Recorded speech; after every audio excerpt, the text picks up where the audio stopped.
guys, and welcome back to my channel, Grace Notes. I am so excited that you've joined me here today again. And if you have not been following along for the past few chapters of Genesis, our readings and our discussions, I do hope that you will go back and watch what we have discussed and read so far. Today, we're going to be reading from Genesis 6 all the way through to Genesis 9. We're actually going to be talking about Noah. We're going to be discussing the flood, the building of the ark. And I'm so excited to delve into this with you, but I could not believe the luck, which I don't really believe in luck, but we'll call it that. The fortuitousness with which came the trip that my little family is taking next week. We're actually going to the Ark Encounter outside of Cincinnati, Ohio, and I'm so excited, and I cannot believe that it coincided with our reading of these chapters in Genesis and this story. So I would like to know if you would be interested in coming along in a little vlog style video about that on our trip. I know that when I've taught these chapters in the past for youth groups or in other Bible studies, that learning about the actual undertaking that building the ark would have been, the geography of where it was built, by whom it was built, to the conditions in which it was built, and the sheer size of it really lends some more credibility and miraculousness and just a God touch to the story. So let me know if that's something that you would be interested in. My email is right here for all of you, seekHimchurch@gmail.com. So let me know if that's something that you would like to see, and if so, you'll be joining me as we tour the ark, or as much of it as I'm able to film, but definitely would love to share that experience with you. So let's get into it. Genesis chapter 6 through chapter 9. Here we go. This is the story of the flood of Noah and his family, and it's actually another one in Genesis that is very well known, quote unquote, but actually not delved into really as much as should be. Today we're going to be using a different resource than we'd used before, which is somewhat similar to Blue Letter Bible. But Bible Gateway, as this resource is called, that's Bible Gateway Plus. There's also a store where you can find deals on Bibles and resources as well. There are study tools, devotionals, an app for this you can put on your phone. There's an audio app where you can always have access to an audiobook version of the Bible. And of course, you can read through the Bible as we're doing with reading plans. You can search passages or keywords in many different versions of the Bible. But for example, if we wanted to look up a topic such as love, we get 759 Bible results. Of course, 1 Corinthians 13 is there. But it breaks it down by book of the Bible here on the right. And then topical as well. We can see different words or acts of love in different ways that that's used. So it really is also a great resource. But today, as you know, we are going to be reading from the book of Genesis, and we're going to be reading today from the Tree of Life version. It is a favorite of mine, and it's written by, I should say, translated by Messianic Jews and Christians who partner together to really take into account the Jewish Jesus, if you will, and the culture in which the Bible was set. So we are going to be reading today from the book of Genesis, Tree of Life version. And as I said, chapters 6 through 9. So let's get there. Evil inclination of all humanity. Now when humankind began to multiply on the face of the ground, and daughters were born to them, then the sons of God saw that the daughters of men were good, and they took for themselves wives, any they chose. Then Adonai said, My spirit will not remain with humankind forever, since they are flesh. So their days will be 120 years. The Nephilim were on the earth in those days, and also afterward, whenever the sons of God came to the daughters of men and gave birth to them. Those were the mighty men of old, men of renown. Then Adonai saw that the wickedness of humankind was great on the earth, and that every inclination of the thoughts of their heart was only evil all the time. So Adonai regretted that he had made humankind on the earth, and his heart was deeply pained. So Adonai said, I will wipe out humankind, whom I have created from the face of the ground, from humankind to livestock, crawling things, and the flying creatures of the sky, because I regret that I made them. But Noah found favor in Adonai's eyes. These are the genealogies of Noah. Noah was a righteous man. He was blameless among his generation. Noah continually walked with God. Noah fathered 3 sons, Shem, Ham, and Japheth. Now the earth was ruined before God, and the earth was filled with violence. God saw the earth, and behold, it was ruined, because all flesh had corrupted their way upon the earth. Then God said to Noah, The end of all flesh is coming before me, for the earth is filled with violence because of them. Behold, I am about to bring ruin upon them along with the land. Make for yourself an ark of gopher wood. You shall make the ark with compartments and smear pitch on it, both inside and out. Now this is how you shall make it.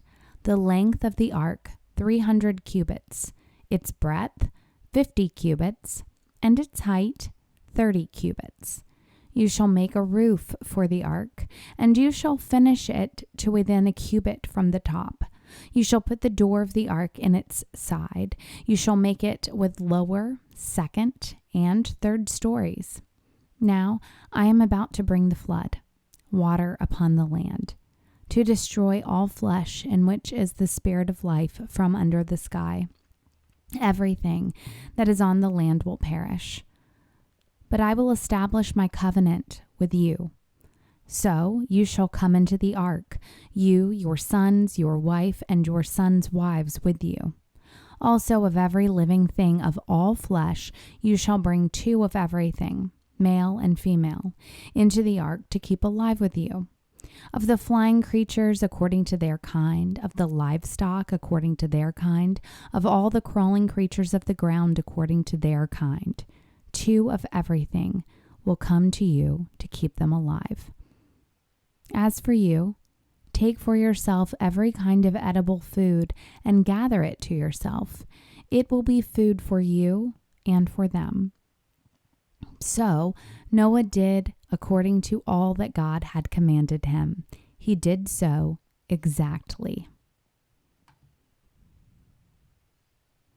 Genesis 7. Then Adonai said to Noah, Come, you and all your household, into the ark. For you only do I perceive as righteous before me in this generation. Of every clean animal you shall take 2 with you, 7 of each kind, male and female. And of the animals which themselves are not clean, 2, male and female. Also of the flying creatures of the sky, 7 of every kind, male and female, to keep offspring alive on the face of the whole land. For in 7 more days I am going to make it rain upon the land 40 days and 40 nights, and I will wipe out all existence that I made from the face of the ground. So Noah did all just as Adonai commanded him. Now Noah was 600 years old when the flood came, water upon the land. So Noah, his sons, his wife, and his sons' wives entered the ark because of the floodwaters, of the clean animals and unclean animals, the flying creatures, and everything that crawls on the ground.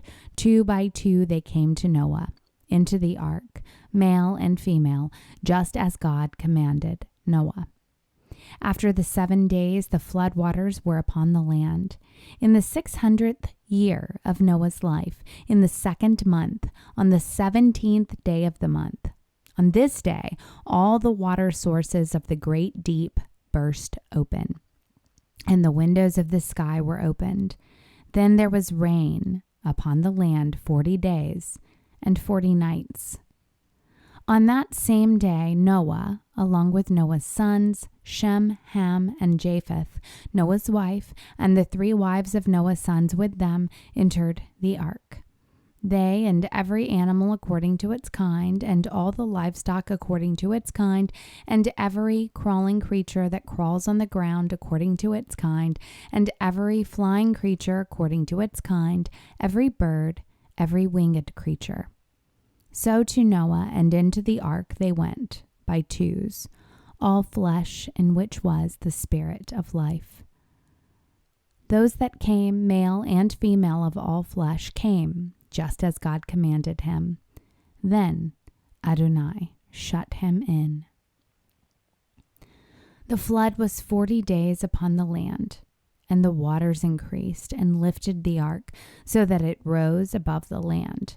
The waters overpowered and became very mighty over the land, and the ark drifted on the surface of the water. The waters completely overpowered the land so that all the high mountains beneath the entire sky were covered. The waters rose 15 cubits higher as the mountains were covered. All the flesh perished. Those that crawl on the land, the flying creatures, livestock, wild animals, all creatures that swarm upon the land, and all humankind. Everything that had the breath of spirit of life in its nostrils, everything on dry land, died. So he wiped out all existence that was on the surface of the ground, everything from people to livestock, to crawling creatures, and to flying creatures of the sky. They were wiped out off the land. Only Noah and those with him in the ark survived. The waters overpowered the land for 150 days. Genesis chapter 8. Then God remembered Noah and all the wild animals and all the livestock that were with him in the ark. So God caused a wind to pass over the land, and the water subsided. Also the sources of the deep and the windows of the sky were closed up, and the rain from the sky was held back. The waters kept receding gradually from upon the land, and the waters decreased by the end of 150 days. The ark came to rest in the 7th month, on the 17th day of that month, upon the mountains of Ararat. Then the waters went on decreasing until the 10th month. In the 10th month, on the 1st day of the month, the tops of the mountains appeared. It was at the end of 40 days that Noah opened the window of the ark that he had made. Then he sent out a raven, and it kept going back and forth until the waters were drying up from the land. Then he sent out a dove to see whether the waters had receded from the surface of the ground, but the dove did not find a resting place for the sole of her foot. She returned to him in the ark because water covered the surface of the whole land. He stretched out his hand, and he took her, and brought her to him in the ark. So he waited yet another 7 days, and again he sent the dove out from the ark. The dove came to him at evening, and surprisingly, a freshly plucked olive leaf was in its mouth. So Noah knew that the waters had receded from the land. After he waited 7 more days, he sent out the dove, but she did not return to him again. It was in his 601st year, in the first month, on the first day of that month, that the waters had dried up from the land. Then Noah removed the cover of the ark, and he looked up, and behold, the surface of the ground had dried up. By the 2nd month, on the 27th day of the month, the land was dry. Then God spoke to Noah, saying, "Come out of the ark, you and your wife, your sons and your sons' wives with you, every animal that is with you of all flesh, including the flying creatures, livestock, and every crawling creature that crawls on the land, bring out with you, and let them swarm in the land, and be fruitful and multiply upon the land." So Noah came out with his sons, his wife, and his sons' wives, every animal, every crawling creature, every flying creature, everything that crawls upon the land, came out from the ark in their families. Then Noah built an altar to Adonai, and he took of every clean domestic animal and of every clean flying creature, and he offered burnt offerings on the altar. When Adonai smelled the soothing aroma, Adonai said in his heart, "I will never again curse the ground on account of man, even though the inclination of the heart of humankind is evil from youth. Nor will I ever again smite all living creatures as I have done. While all the days of the land remain, seed time and harvest, cold and heat, summer and winter, day and night will not cease." Genesis chapter 9. God blessed Noah and his sons. He said to them, "Be fruitful and multiply and fill the land. The fear and terror of you will be on every wild animal and on every flying creature of the sky, with everything that crawls on the ground, and with all the fish of the sea. Into your hand they are given. Every crawling thing that is alive will be food for you, as are the green plants. I have now given you everything. Only flesh with its life, that is, its blood, you must not eat. Surely your lifeblood will I avenge. From every animal and from every person will I avenge it. From every person's brother will I avenge that person's life. The one who sheds human blood, by a human will his blood be shed. For in God's image he made humanity. But as for you, be fruitful and multiply, flourish in the land and multiply in it." Then God said to Noah and to his sons with him, saying, "Now I behold, I am about to establish my covenant with you and with your seed after you, and with every living creature that is with you, including the flying creatures, the livestock, and every wild animal with you, of all that is coming out of the ark, every animal of the earth. I will confirm my covenant with you. Never again will a flesh be cut off by the waters of the flood, and never again will there be a flood to ruin the land." Then God said, "This is the sign of the covenant that I am making between me and you, and every living creature that is with you for all future generations. My rainbow do I place in the cloud, and it will be a sign of the covenant between me and the land. Whenever I bring clouds over the land and the rainbow appears in the clouds, I will remember my covenant that is between me and you, and every living creature of all flesh. Never again will the waters become a flood to destroy all flesh. And the rainbow is in the cloud. I will look at it to remember the perpetual covenant between God and every living creature of all flesh that is on the land." Then God said to Noah, "This is the sign of the covenant that I have confirmed between me and all flesh that is on the land." Noah's sons who came out from the ark were Shem, Ham, and Japheth, and Ham was the father of Canaan. These three were Noah's sons, and from these the whole earth dispersed.